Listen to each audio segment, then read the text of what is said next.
welcome to the Midweek Mashed Tattie Sportscast. This is another instalment of the Aftermash, the show where we will surely shoot the shit and just see what comes up. We will be talking about some sports, and we may very well be talking about some other stuffs.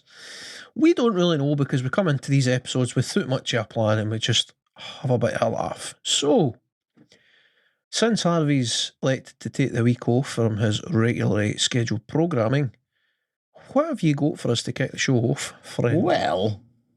Oh wait, I should say, my name's Mick, and I'm joined as always by Harvey and Paul. Mate, I've never said my own name in a podcast for goodness long. Harvey, over to you. I am Harvey. Hello. Oh, good. Don't know. Right, this one's a bit fucking weird and fucked up, man, if it's any true, but... So, I don't know if you have seen anything on like social media or news or anything, but there's folk trying to blackmail Paul Pogba. Ah, yes, I did read that his brother has just been charged. His brother's been charged for blackmailing his brother now. His brother made a video, I believe, saying like, the world will find out soon who, Paul is, yada, yada, yada. Something about witch doctors and kind of fucking shit like that, but... It's like... Playing for Partick Thistle really left a mark in that boy. He did. Paul Pogba's brother, he played Partick. I had a chuckle. I came across this story this morning, and I was reading through it. I'm thinking, like, I don't even know, like, does the guy play football? And I'm scrolling through and I see the teams he's played for, and I saw Partick Thistle, and I literally laughed out loud. It was 6 months in Partick was enough to send him running the bend. Like, fucking Paul Pogba's like playing with all these massive teams, and he's got all this fucking clout behind him. And his big brother, highlight his big brother's career is fucking a kicking out with Partick Thistle. Jesus Christ. Hey, whether he's turning to extortion. He wanted a bit of that money. Essentially, he's got to be jealous, man. You seen the money he's been quoted to have installed for Paul Pogba, by the way? Like the amount of money he's actually stolen. Oh, no. Like hundreds of thousands of pounds, man. Like, really? In one goal, like he's took like $500,000 off me and all that. How do you not notice that? Exactly how. Wait. How do you not notice that?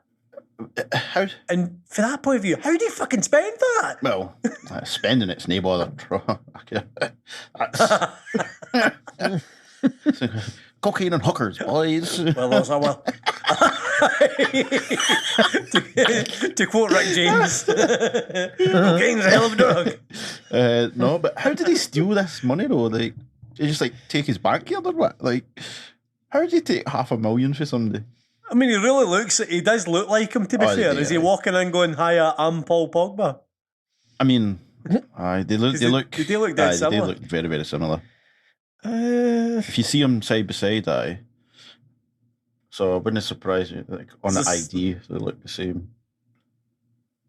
There's 3 of them in there. It's Matthias that's the one that's been done for the blackmail, isn't it? He's a couple of years old. Because Florentine's a decent player, like of a decent level. He's the one that's a defender, isn't he?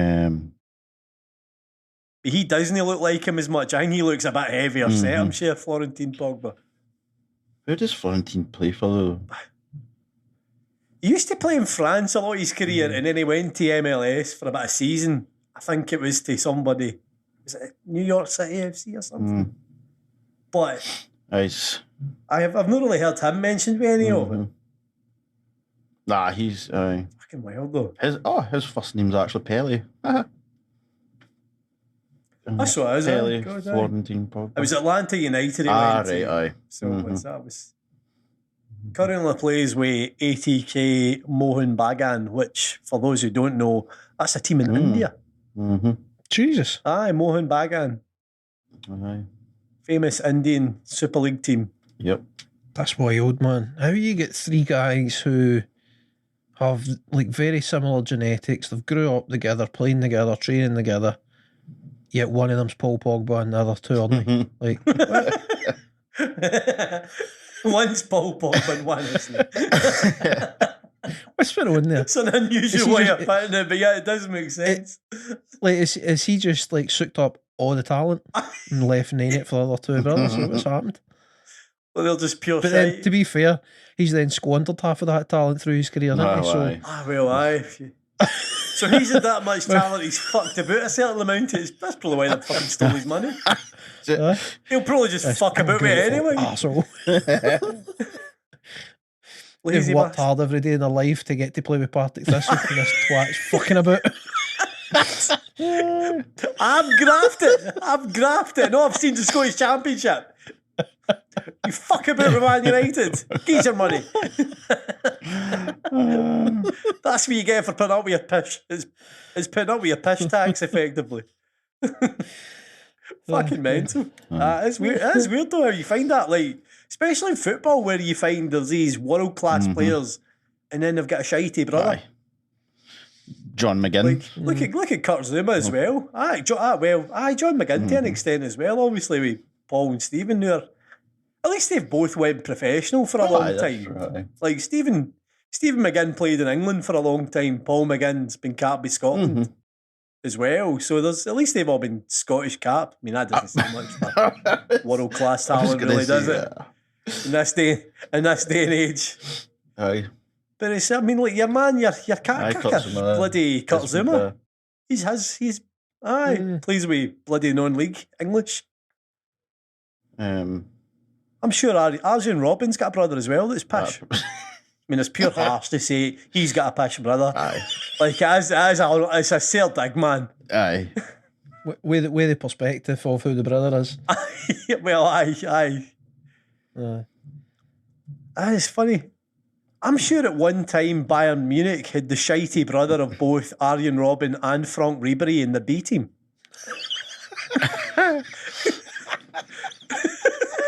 I don't know why that's so funny, but I find that hilarious. It's like Wish.com Bayern Munich. It's like they've had a really terrible scout who heard these names and thought, shit, they're going for how much? Oh, easy. I'm going to make my name off of this. I'm going to sign these two. Oh, brilliant. It reminds me of that story I remember hearing in a podcast, Something to Wrestle podcast about John Laurinaitis, who was one of the guys who worked for Vince McMahon. Bruce Pritchard was telling the story where Vince McMahon wanted this one-legged wrestler, and John Laurinaitis hired the wrong one-legged wrestler. What? Well, there's this young guy that got hired specifically so that Brock Lesnar could bully him, like in the kind of ruthless aggression era. Famous clip of him, Brock Lesnar throwing him down the stairs. This pair wee one-legged man. But when Vince said, damn it, John, I want this guy. One leg. Hired the wrong one-legged guy to a 2-year contract. The guy turns out he's twice the age of who they actually want. What the fuck is this? Fucking ridiculous. Oh, Jesus, man. So he made some money. Fair play to the wrong one-legged man. As it were. Wrong place, right time. Oh, that's hilarious. Oh dear. Speaking of shite, he's in the Scotland squad. Aye. Oh, Christ. Aye. More internationals coming up. Yep, that's 2 weeks from now, is it? It actually is, isn't it? It's quite kind of soon, obviously. Mm-hmm. It's that bloody Nations League. Aye. That random back door for us, Mick, for the uninitiated in the old international qualifiers. Mm-hmm. Mm-hmm. Aye, what's his name's back in the squad? Fraser? Ryan Fraser. Ryan Fraser? Mm-hmm. The boy that wasn't even that bothered about turning up for previous squads. Alright. He's back. I mean, I don't know where you fit him in, and if he's a winger, isn't he? Aye, a winger or a wing back. In Scotland. Can I give Steve Clark a bit of Munter energy though, doesn't it? Does, aye. Like, he's just chasing him. Like he can palm off the squad, he can do what he wants, he'll always get called up. I don't know, man. It's a bit weird. Whatever. So not a bit harsh on the boys who play in America, by the way. Why do they not get a shout? Which boys that play in America? Ryan Gauld. Oh, aye, Ryan Gauld, aye. And then... Plays with Vancouver Whitecaps. You should see there's a goal this weekend in the MLS that he assists, and I'm no joking. The wee man's like Messi. I know the MLS isn't the top level of football, but I'm no joking. This wee man beats about 4 boys and puts in a cross. It's spectacular, man. You know, I've completely... This is Scottish Ryan lad. Gauld. Aye. Still in Scotland? Aye, Scottish player Ryan Gauld. He was at Dundee United when he was younger. Went to Portugal for a lot of money when he was a teenager. And then he kind of disappeared off the face of the earth for a couple of years, didn't he? That move to Portugal really fucked him up, man. He went to Sporting Lisbon, one of the big teams in Basically, Portugal. what happened was the coach who brung him in was really big on youth, and he was, got to aid him in his development, etc., etc. He got sacked. Straight right as I don't know if he signed him. I don't know if he got sacked before he actually went there, because he signed for him, and I think was it a pre-contract, something like that. Not pre-contract, but they bought him. And then he gets sacked after, so he went there. And it wasn't the manager who wanted him. It was this other guy who was just like, wants results now. So it was just like players, experienced players playing, and he get fanned out into the lower leagues in Portugal, which aren't at that great a level. So he wasn't really learning anything. He wasn't developing the way he should have been. Right. He's went over to America, and he's actually doing pretty well. Well, he's in Canada, but he's playing in the American League. Aye. Because that makes a ton of sense. Yep.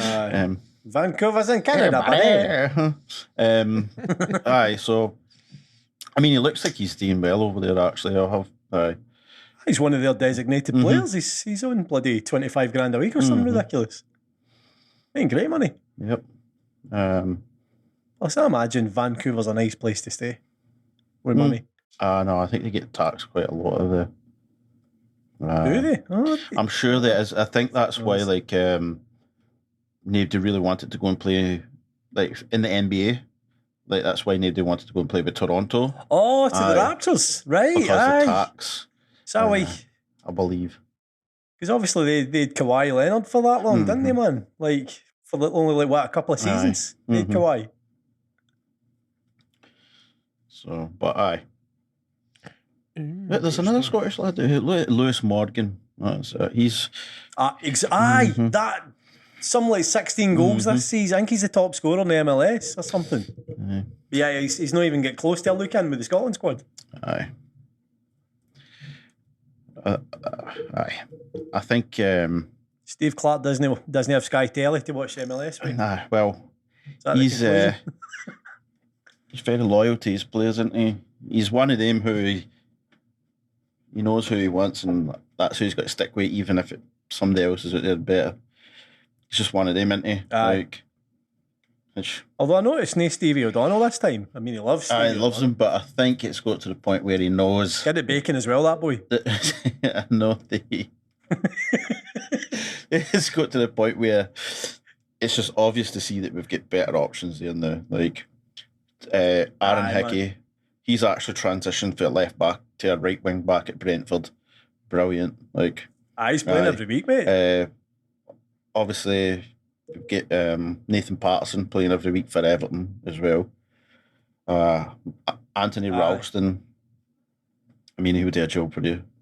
He's not going to set the world on fire, but he's really. He's earned he's earned it, right? So Steve O'Donnell's a wee bit further back. Be interesting to see who he lines, who he plays at the back. Obviously, with Robertson injured. I know, because there's no Robertson for this squad. I'm kind of hoping that he doesn't put Kieran Tierney out out there on the left. I think you should keep him as the left centre back.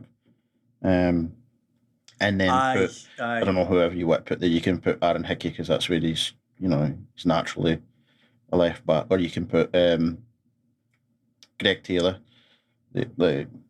So then the three. Who's the three at the back he's going to play though?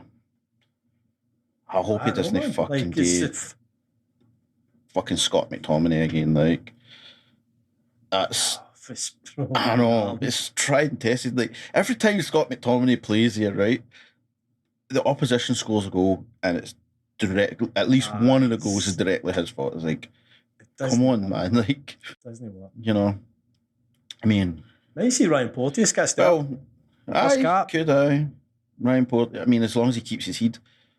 That's the only problem with him. He's a bit too wild for me, man. I'm not. He's a good defender. Like when he's there, but sometimes his heat just takes him, which is that's no you up your centre back. Like, if he can remove that part away for his game, then aye, brilliant for us. Aye, we'll see. When you get Scott McKenna, Jack Hendry, Grant Hanley, who knows? Who knows, indeed. I see he said something about he left. What's his name? Boy that just went to Italy there. Lewis Ferguson. He left Lewis Ferguson out so he could make an impact with the team. Bologna, that he's signed for. Like, that's what? What's that all about? I don't really understand. I don't understand that at all. Like, they're not playing at the time that they're playing. You forget there's a wee contingent of Scottish boys in Italy. Mm-hmm. Like, there's Josh Doig. Doig. Mm-hmm. That boy Henderson as well. Ewan Henderson. Mm-hmm. Wait, is it Ewan? Oh. I can't mind. But you guys, two. Random. Well, it's good for him, man. Hey, I meant to say as well, by the way, the other day, did you see that bloody open goal, Broomhill? Had 1,500 fans at their game on Friday night. I didn't see that. That's oofed. That's fucking no bad for a non-league team, by the way. That's brilliant. You know what? That's what Scottish football needs. That's insane. As much as folk sit there and talk shit like, oh, they're no serious, this and that, blah, blah, blah. Like, you've got fans for other it's no right. Well, whatever. Folk will put money into a club. They want to succeed. You're just upset because it's not your team at the end of the day. Right? You know what I mean? They have ambitions of getting in, moving up the pyramid, getting into League Two and then whatever. But Scottish football needs more of that. Because needs fans 1,500 punters all paying at the door, man. Mm-hmm. Pretty good. It's brilliant. I love to see it, especially for what league are they in? The Lowland or the Scottish Lowland League? Aye, mm-hmm. Scottish Lowland. It's like 1,500 fans at Lowland. Actually, I seen one.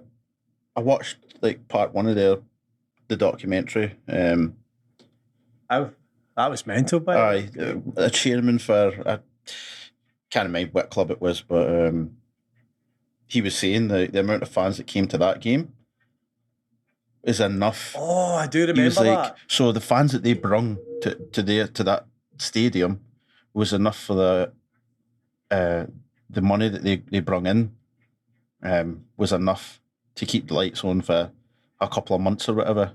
I was just like, that's right. You see, that's mental, man. Like, so they're helping other clubs at the same time as again moving up. Like, it's brilliant, man. It's what you need.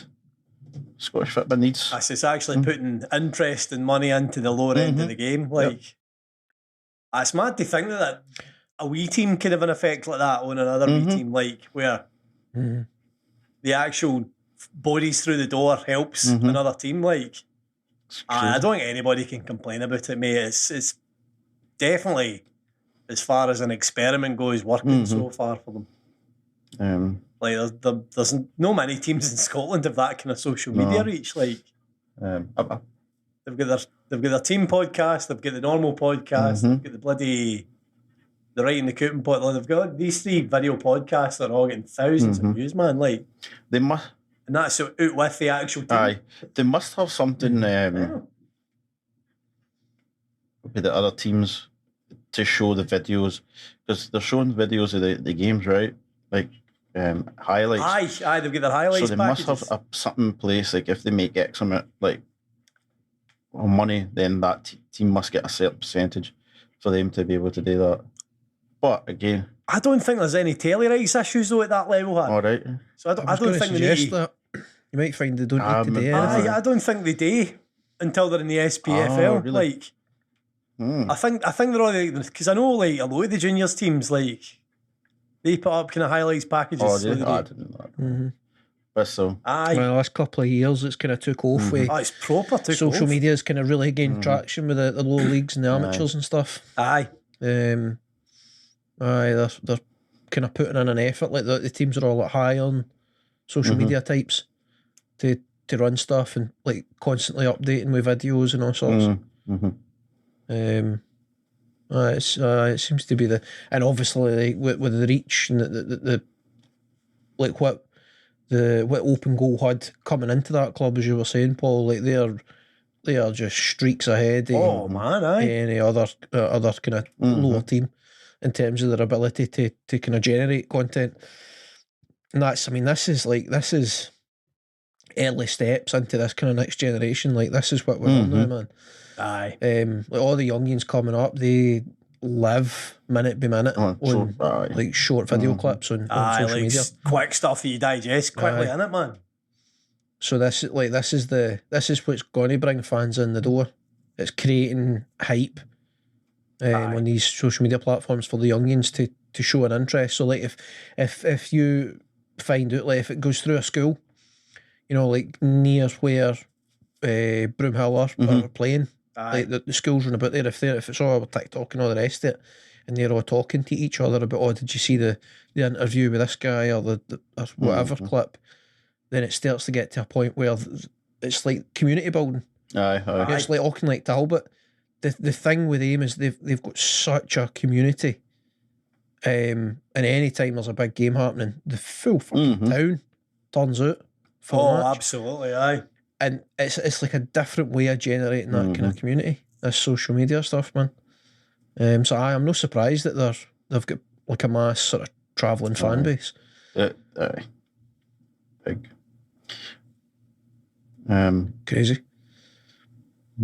That'll really help them. Just that alone will really help them like attract sponsors and stuff and be able to have a budget to like blow up quite quick. I think over the next few seasons they will do very well because they'll be able to attract a higher calibre a player than many teams. They already did. I know. They already did. Even for me, like as a dad and a wee man that's always asking to go to the fitba now, like all he's proper interested in going to the football now, and he's like, "Can we go to an air game? Can we go to an air game?" It's the guts of 30 quid for me and Ollie to go to an air game because it's 20 quid for an adult. It's only like a tenner to go to Broomhill, and when we're up at Barhead at the weekend, Cumbernauld just kind of a wee curve round the motorway away. Like it's about the same time to get to Cumbernauld, and it's a better stadium, Broadwood and Cumbernauld, compared to Somerset Park. Like that stadium was built for Clyde FC, and it was built as a really modern stadium at the time in the kind of 90s. That's right, aye. So it's a cracking wee bit to watch football, mate. It really is. They've been clever the way they've done it. I've got to hand it to them, man. Aye, there's a good man. They've been and everybody who's on board with it, but they want to get in to the SPFL. Like they're not in it just for clout. That's the mission. They want to get up there, which would be great. And Michael, as you said, they already have recruited players that are well above some of the players in that league. So they are, definitely, like players who are signing for like championship teams, League One teams. Like Kick Broadfoot for one as well. ex-Scottish international. UEFA Cup final. He's aye. never played part-time football in his life. Last year he was with Inverness, Carly Thistle, and they go to the final of the playoff to get back into the SPL. Right, do you know what I mean? Aye. Aye. Yeah, so like it's really good. I mean, that's what needs to happen, man, to break up the game. Need this. You know, I think it's funny, like in Scotland, right? Well, I don't know about the whole of Scotland, but in Ayrshire at least, you have folk who they support their junior teams, but then there'll be a Celtic or Rangers fan. And then when that's pretty much the whole walk and wreck is effectively a Talbot and a Rangers fan, basically. the Talbot, pretty common. It's funny, isn't it? Like, unless they'll not go to the games unless it's a big game, you know. Aye. But I guarantee, I can't guarantee, but what would happen if they moved up the leagues? Would they like stop going to the Celtic games or the Rangers games? Would they start going to the Talbot games? Like, I think a lot of them are Rangers fans that can't afford the ticket to Ibrox. I think to use Talbot as the example, I think it is just in the blood to the level that if they went up through the ranks and they go into the top flight, there's a lot of people would stop wearing the Rangers taps or Celtic or insert other team. Like Talbot is their team, and they support these other teams because they're in the same league. It's Talbot first before anything else. Other places they might not quite have the same legacy, but it is quite interesting how that happens. I mean, it's fair play to Talbot fans, man. I mean, they played on Friday night in the Scottish Cup there, and obviously we're talking about Broomhill filling 1,500 fans in their home stadium. Talbot took about 200, 300 folk up to Stennismuir for their away game against. Have you ever heard of a team called Syngenta FC? That's how they were playing. That's not a Scottish team. I thought that was a made-up name. Surely that's a team for the Finnish League or something. For real. I honestly didn't think they were real. Syngenta. All I could think is, have they been called something else before? But that's who Talbot beat on Friday night. They won 4-2 up there. They're for Grangemouth, Syngenta, so they're kind of Falkirk region. Because Grangemouth's right next to Falkirk, isn't it? Very close to it, aye. I'm sure the Falkirk Stadium pretty much sits on the outskirts of Falkirk going into Grangemouth, innit? Because I think the kind of villages are... I'm not going to be geography, lads. I'm not going to lie. I'm pissed with geography. And I have been in Falkirk before. But Syngenta. That's how you pronounce it. Must be how you pronounce that. Syn. Syngenta. I wonder if it comes from Gaelic or something. Maybe, mate. Maybe. They used to have a different name. They used to be called the ICI Juveniles.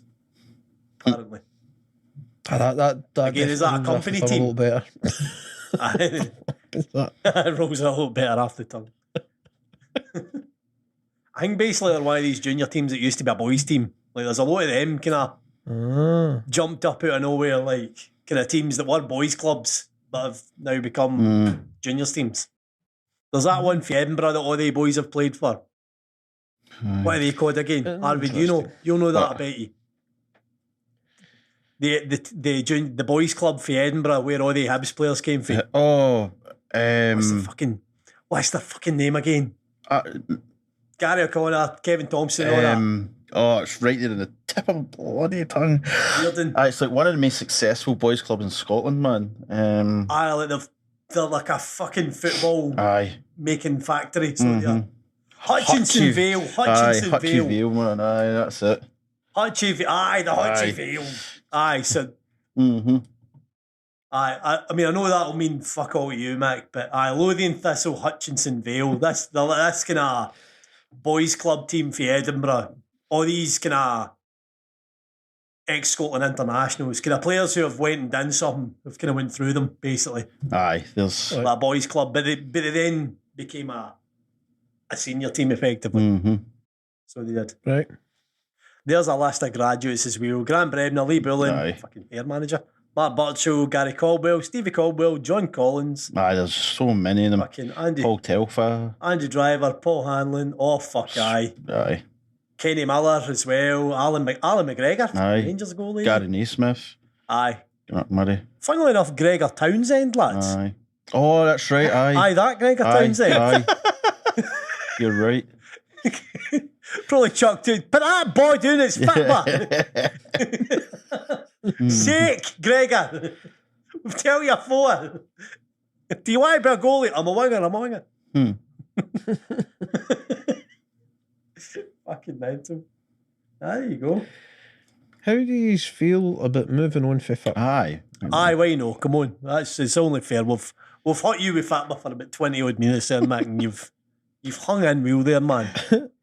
I've come across an article that I'm not really interested in the article, but it raised a question that I want to ask you. Right? Okay. So the headline, the title of the article is as follows: Tyson Fury versus Anthony Joshua. Right. Is it still a global super fight? I mean, do you want my honest? I want take your on honest opinion. Lay it on me. No, it's no. I don't really. I mean, it'll tick a box for each of them to say that they've done it, but it's not really the fight it was like 3-4 years ago, is it? Like, Nope. I think the shine and the kind of the excitement of Andy Joshua is long wore off. Like, Aye. But the thing is, he has a big I following. don't think he's that big. That's He's got. Oh, I mean, in England, he's if still you're- massive, isn't he? And worldwide, like, like personal opinion, no, but it will still have a lot of goddamn eyes on it, just because of who they are. aye. So you could, just still say it's a global super fight, but Aye. I think it would have been a more intriguing fight maybe 3 years ago. definitely a couple of years ago. Aye. Before Prior Before to this the Andy fucking Ruiz guy. loss. Aye, Mhm. definitely that loss. That hit it sere, man. That really hit. That really, then I really think- hit. Because of the way Joshua came back in the Mhm. rematch, I think you could argue that was like character Mhm. building, and that then Aye. reaffirmed the interest in the super Until he fight fucking, with Tyson until he Fury. fought bloody, But, what's his name there? And then Aye. Usyk came along. Put that to bed. Not once, but twice. See, for me, this kind of raises another question. Like, what then is a global super fight? Like, is it just because Anthony Joshua's had some losses, or is it more to do with the kind of marketing side? Like, he's no touted in the same way, he's no held in as high a regard now. So then there's like more work would be required in terms of marketing. The fight doesn't quite sell itself the same way. Like, by what definition are we working here? Is it just because Anthony Joshua's lost a bit now, so he's no seen the same? I definitely think that some folk are, because he's lost, maybe not because he's lost, but the way he lost. I think. Controversially, I don't think the way he won against Ruiz was that good either. I think he needed to knock him in his ass to regain a bit of his shine, as it were.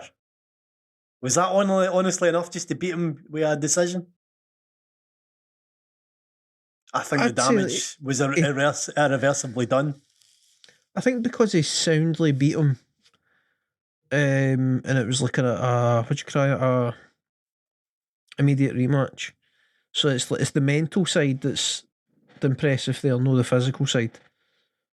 I mean, he's been embarrassed and lost a fight that he wasn't supposed to lose, and he's had to deal with that mentally, deal with the emotions of that, and find a way to come back and get past them. And obviously, you can go into the details of it and you can break it down. Like, was it his best performance? No.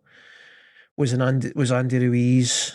Had he went off the rails and in terrible shape coming into that fight, and no giving as good an account of himself in the rematch they did in the first fight? Yes, absolutely. Andy Ruiz hadn't been training the same and put on the beef, etc. So you can break it down, and you can kind of chalk it up to being as much luck as anything else, but just the simple fact that Joshua was able to overcome the adversity, the defeat, and get himself in the mental headspace to be able to come back strong and win a decision was impressive. But again, I pushes back to the question of like, well, what difference did that make? You know what I mean? Is it just purely the fact that then the belts are back on him and that makes it a super fight again? So because now it would just be for the one belt, is that why it's not a super fight anymore? I mean, where is their fine? Is it Wembley? That was discussed, but I don't think it's not a done 100% done deal yet, so I don't know. I think the options were Principality Stadium in Cardiff or Wembley Stadium. I think that was the two talked about options, but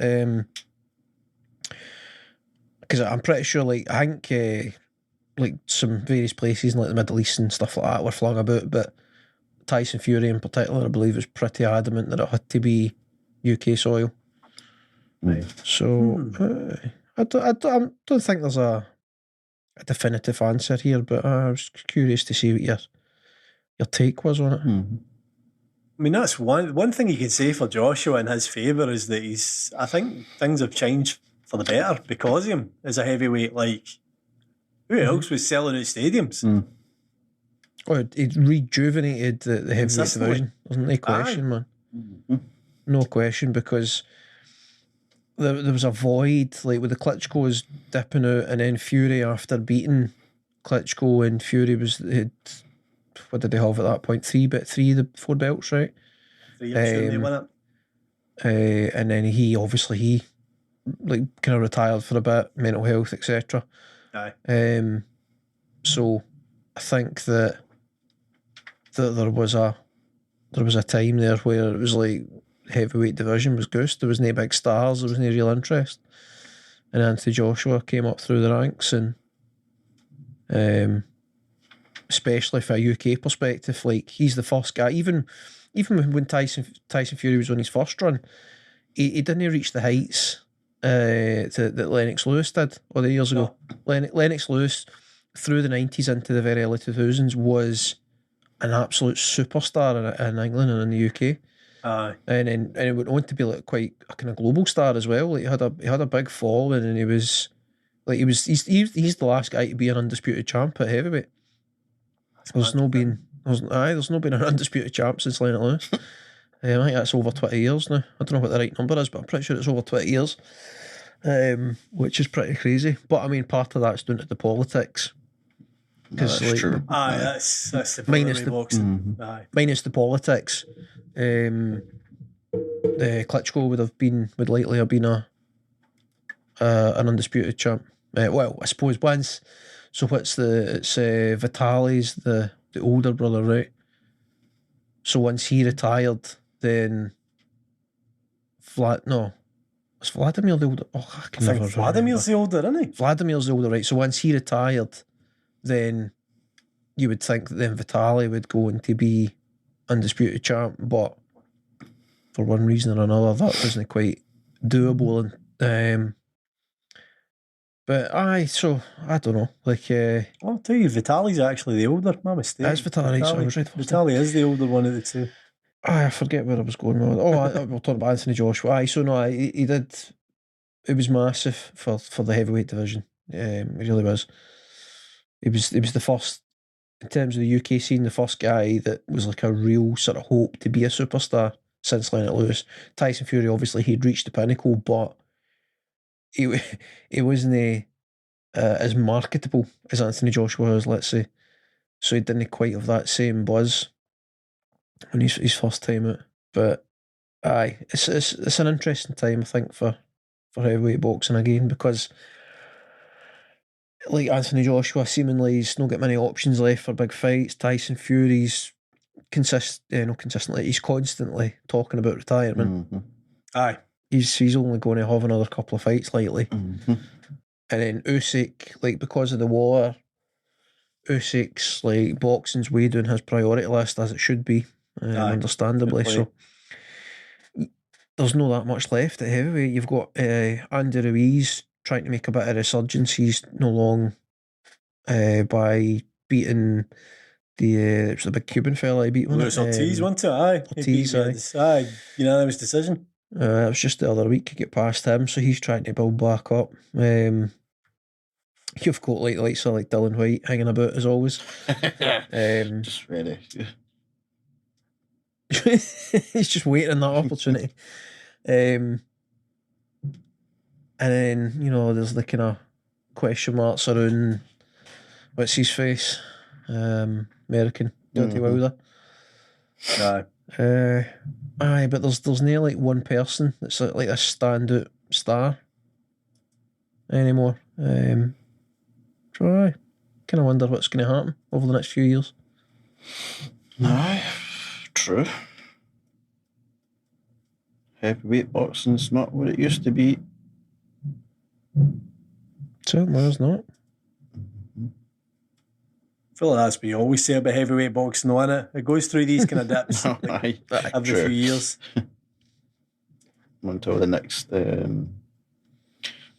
batch of warriors come out. So what do you think about the we were talking about, because you sent me the video and stuff, this Australian boy that's tore apart this poor lad from New Zealand, his knee in the rugby. I think an example should be made. I understand if the guy wants to plead innocence in terms of his intentions with the challenge, but the way he's targeted the leg, for me, it's not an acceptable clearance for a ruck. And a tackle, like a kind of free tackle, like free space. Your man's got the ball, he's coming in and hitting the legs for the side or whatever. Like, it would be iffy, but you couldn't really say anything about it. Like, he's in a reasonable position for attacking and free for a tackle in free space. But when you've got a stationary guy posted on the side of a ruck like that, or, well, not on the side, but you know what I mean. It's no right for him to be. You're supposed to clear over the top. You're not meant to. Like, you shouldn't really be diving in at the legs, even if he was coming over the top of the ruck. You shouldn't be like diving up and over and down at the legs. That would be weird anyway. But to be coming in through the side and deliberately aiming for the knee, try to collapse the guy's leg, that's just no on, man. That's fucking fly. I've got to say, looking at it again, man. He wraps his arm round in order. Like, he makes sure that guy's in a position where he's going to fuck up his leg. I can't see anything, but it's like the equivalent of a 2-foot tackle in football for me, mate. Aye, that's probably a good analogy, to be fair. Like that's what it's like. He's not deliberately wanting to injure a boy, but he's certainly wanting to fucking hurt him. Like, yeah. I mean, if your defence is, I didn't mean to snap the guy's shin, but mate, what you doing coming in with 2 feet? That's a really good analogy. That, like, right, fair enough, you didn't mean to break his leg, but you clearly didn't mean to just win the ball, did you? No, it was intent. There was cynical intent there to cause a bit of fucking damage for me. Like, and in that situation, the only intent should be clear the ruck, retain possession of the ball. It shouldn't be like take out the guy's leg. And whether it's to cause injury or what, you know what I mean? Like, there's no need for it at all. Do you think that kind of cynicisms came with rugby being professional? No, like, obviously rugby wasn't professional, rugby union, until like the early 90s. Do you think has that cynicism always been there with rugby players, where they're trying to fucking do one another when it comes to rucks? Is it really? There's always been a thing in rugby where it's like getting bonus points for your teammates for injuring somebody in the opposition. Fuck, really? Aye. That's like an actual kind of state of mind. You bust somebody's nose or split their head open, or we don't mean like snap somebody's leg or anything like that. It's just when he says injured, it means just like shenanigans, giving somebody a quick. Aye. quick punch here, or you know, rucking. You used to like, used to be able to just like, when you're rucking, you could like run your studs across somebody's back or legs or whatever. Mm-hmm. Right. Rake them. You rake them. Rake them with your studs. I don't think you can do anyway. They did away with that. Aye. So, I mean, once guys started campaigning to wear blades, you know, like the football boot style, like rucking was out the question then. Because then I vaguely remember them talking about like, well, if you're gonna use your studs in a ruck, then you need to have the rugby studs, like the proper, like kind of chamfered metal studs that they're bloody solid, but there's no sharp edges. But it's hard to police that because would you mind? Like, we used to have to get our boots checked by the ref before a game, to check what studs you had. Whereas I believe it's a wee bit more free flowing now, but the idea is they've outlawed sort of doing stuff like breaking with the studs, so that's what you can. But there's definitely been a change in the last kind of 20 years or so. Aye. Started like today with like head injuries and all the rest of it, especially. But this it's very serious one. There was an incident later on in the match where a New Zealand player did not the exact same thing, but did pretty much the same thing. Obviously, he didn't injure the person wasn't injured or whatever, but it's the same thing. The referee didn't catch it. There is a video there where he targets the leg, and it's pretty much the same motion as what happened, but just unfortunately for the other one, he's injured the player. It's a pretty serious injury. The New Zealand lad that got hit with it, it's a full rupture of the MCL and a partial tear of the ACL. Like, it's a bad injury. He's fucked. He's going to be out for the rest of the season, at minimum. Well, there's definitely a thing, like a tradition or a trope or whatever other term you want to use, but there's something that's bred into rugby that's a kind of generational thing that's held on to that. Much like in the pro wrestling business, there's this term receipt. Right, okay. If somebody fucks up in some fashion, then they are owed a receipt. In rugby, it's the same sort of thing. Like if somebody gets hit with a bad tackle, then the person that gave out the tackle then has a target on their back. And it's like kind of a brotherhood thing, everybody's got each other's back in the team. So then if somebody gets hit with something dodgy, then everybody in the team wants to get that guy back. So I can see when you're saying that then there was a reverse of that instant later in the game. There's every chance that was a receipt. Like some of the New Zealand players would probably have been looking for an opportunity to dish out something very similar.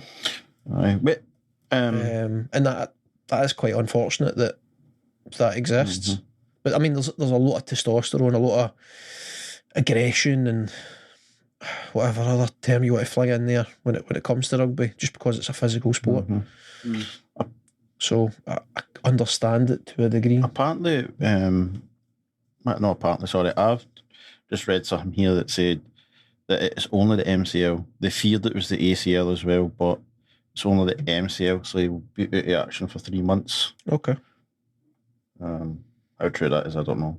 But no, the thing I read might have been wrong, because the thing I read, it was worded like it was quite definitive, like that was the results of the scans. That was what it was. But no, but I've seen other ones where it said it was a partial ACL and the MCL too. But this one I read is saying that they first feared that it was a partial ACL as well. But I don't know. Right. Well, I guess we'll just wait and even see. Still. Aye. No, I know. It's still, even if it's just the one ligament, it's still one too many. Still pretty fucked, like. Right. So obviously, a mental game. It was a wild game of rugby. I watched some highlights, man, and especially the closing sequence was crazy. Was the penalty getting overturned. Where the boys done for time. I've never seen that in rugby either. Time wasting. I've seen guys get pulled up for it, but no with the implication on a match like that. Because it effectively turned the fucking score of the game. Like they were winning. Going into like the last 5 minutes or so, it was a dead heat. They were even, and then Australia scored a penalty, then with something like 2 or 3 minutes to go, New Zealand got a penalty. So rather than kicking for goal the same way Australia did to get a wee lead, if New Zealand had did that, they would have equalled them, but there would have been very little time left to then try and get another score on the go. So they elected to kick for touch, go for possession, and try for a try, fair enough. And so ultimately it led to a point where a New Zealand player got done for holding on to the ball on the ground, penalty to Australia on like their 5-yard line, basically. And then your man's got done for time wasting. Foley got done for time wasting, overturned the penalty, scrum to New Zealand. And then of course went on and scored a try and won the match. Yep. Which hilarious. Yeah, that'll be Australia. But you can see in the video, right, during the match, you can see, if you go and look at highlights, I guess you'll see it in there, but you can see the Australia players telling Bernard Foley to kick the ball. Like, they were like, kick the ball. And then the referee's like, what? So they're already they know, like, so.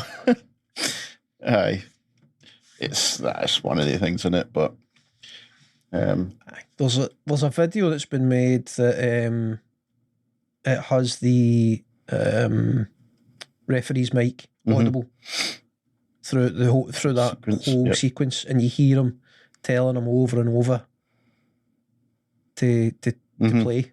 He gives him so many chances, and then obviously there's the point where right before he overturns it, he stops play, time off, tells him again, gonna put time back on, need you to play. Time on. He's like, play. And then he's like, nah, fuck you.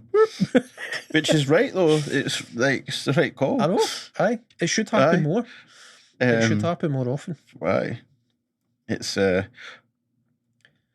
I think he might be in for some for an investigation and all, man, because he's been, I think he went off on the referee, didn't he? And then he's like, I think he's called him out basically and told, like, said, like, you've cost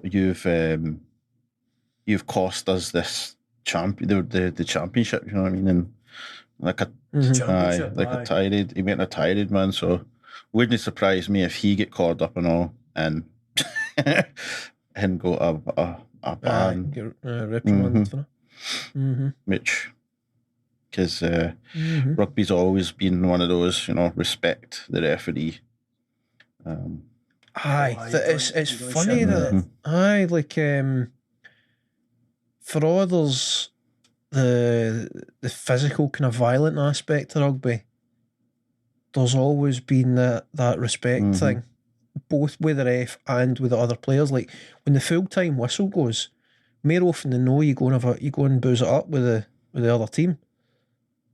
Like all the aggression and the rivalries, generally speaking, kept on the park. Certainly at a lower level anyway. I don't know what it's like for the pros. And then obviously the referee, like, I mean, you might say things under your breath during the game, but a referee in rugby is like held quite high in terms of respect. You don't get that in football. Like football, like the guys will shout at the referee for everything, man. They'll call them out for everything.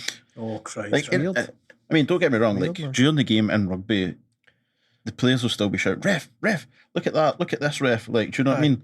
To like get his attention on something. But no, actually, when a referee makes his decision, it's no, you know, getting in his face, saying, "What you doing, man?" Like, you know, like so. Whereas football, it's like any decision. It could be like the clearest decision and all, and like the player still argues. That's what I don't get. Right up in their face, shouting at them, nose to nose. I've done it myself, I've done it myself where I've known what the right decision is, but I've still argued the opposite way just to sway the ref. Aye, but any how time. many times though, right? In football, has somebody arguing with the ref, trying to sway his decision, resulted in him changing his mind? It's never. The old nothing ventured, nothing gained. It's never. It's like, that's the call. You're not going to tell me. You arguing with me and calling me all names under the sun to make me change my decision. Like, The only thing that's making me change that decision is VAR. These days, like, you know what I mean? It's like, that's it. Like, there's no point in actually arguing with the ref. The trick I used to try put with referees as a goalkeeper was to try joke and laugh with them, so that when I did disagree with them, it gave me a bit more kind of credence. Like, it gave me a bit more like a chance of being listened to. But that was always my trick. So it was, whether it was full side, sevens, fives, where there was refs involved, I would always try be on their side until it was until it was pertinent for me to argue with them, and hope that them getting on with me helped me. Sometimes it did work. Like, sometimes having a good rapport with the ref meant he was more agreeable to what you were trying to ask, so that even if you didn't get your way one time, he would consider what you were thinking when it came to the next decision. Like, it's possible to use people skills like with a ref to benefit you in football. However, I remember there was one time, it was in a fives league where I tried that with the ref, but he was a wee fanny, so I just blew up at him. chased him out the pitch at the full time. Oh, for God's sake! Really? He said something. He started it in my defence. I can't even mind what he said. Of course he did. He said something like, I've had enough of you, you're a fuck," and then he ran away. I was like, "What did you say to me?" Fucking running after it. I mean, God knows what I would have done if I caught him. Because cards on the table, I can't fight fucking sleep. So I don't know what I thought I was going to do if I caught up with him. Because he could have turned around and floored me. And he probably would have. I'm effectively a black Labrador. I'm on noise. Like, I'm on noise. I might look him off for a fight, like, when it kicks off, but I'm on noise. I would come up and go, right, you tell me something now. Well, I want to know what to do next.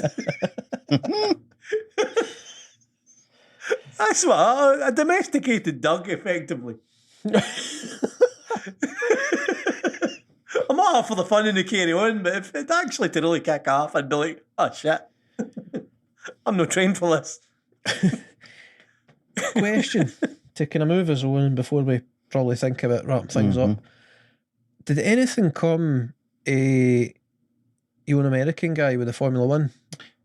Has that been decided? So it's not been decided yet, no. It just blows my mind because obviously after I did the podcast, there was another article and then it was, saying about and it just doesn't make sense to me at all, like the way that they've went about this, because they could have literally had him doing practice, like free practice EP1, and get points, all the points that he needed. So for every practice that you not compete but take part in, and you drive, I say 100 kilometers, so you get 1 point on your license, and that's good for up to 10 points. So he's on 32 points. You need 40 to get your super license. They could literally have had him for the last 10 races or whatever of this season, have him come in, do a practice, drive the required amount of mileage, and he would have got to 10 points. Like, I just don't understand why they're trying to use this fucking loophole to get him in. Like, they're trying to pull a ticket. It doesn't make sense. Yep. Oh, and then the other thing is, so now the thing he can go and compete in Asia, either India or Asia, for a couple of months, and then he should get the required points depending on where he finishes in those championships, and that will be before the start of the season, before February next year. What kind of racing would that be? Single seaters. Obviously. Comparable I think it would be like like Formula 3 or I something? think it would be like F3.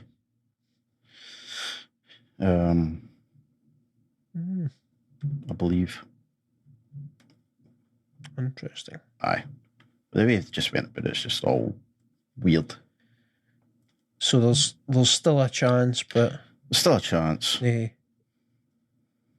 Nothing final yet. Nothing final. So it could be a while yet before we know the kind of final lineup for next year then. Well, after De Vries's performance last week, he's surely got a seat somewhere next season, so that will shake things up as well. You wonder if Williams make a wee space for him. Mm-hmm. Who gets the goat brings in the money. Oh, goatee fees money. That's the thing. The money's on the side of. Can I get rid of Well, it? that's also true. His Albon's days limit. Aye. That is also very true. Interesting times ahead. Colton Herrera. I don't know if we said his name, but. So, if you have been, thank you very much for listening. This has been a glorious instalment of the Aftermash, the podcast without a plan. Yeah. Hopefully it doesn't sound like we're fucking up shit's creek without a paddle, as they say. Or, I'd like to think it comes across a wee bit more professional than that, but I do not. Fingers crossed. Ultimately, this is just us having a laugh. That's all the Aftermash is. It's just having a general chat about sports and things related to sports and other random things that have been on today with sports, and we just have a laugh about it. So I hope you enjoy it. Feel free to let us know what you think.